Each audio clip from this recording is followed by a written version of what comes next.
Mauritanie, libération sous condition des militaires maliens détenus dans le pays à Makoultivi le 15 avril 2026.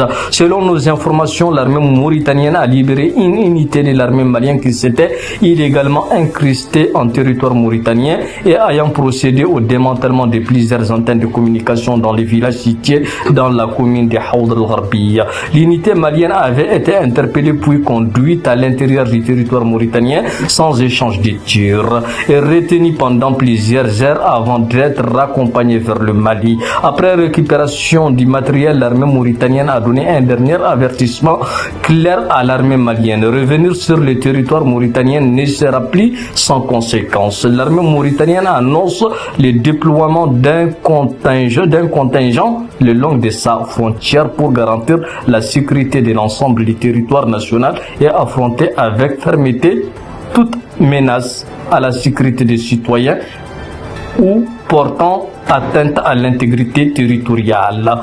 Dans la Zawad, l'État islamique annonce avoir exécuté à bout portant un milicien du mouvement pour la Sali de la Zawad dirigé par Moussa Aksharatman. Ce milicien avait été capturé le 1er avril près de la ville de Meneka.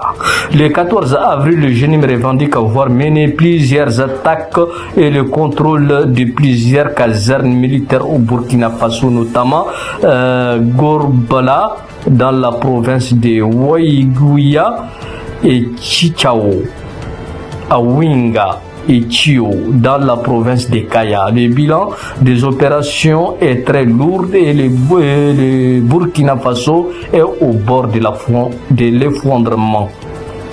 Au Niger, c'est l'État islamique qui annonce avoir attaqué un poste de police à l'entrée de la ville de Tifa, toujours ce 14 avril. Merci de nous avoir suivis. À très bientôt.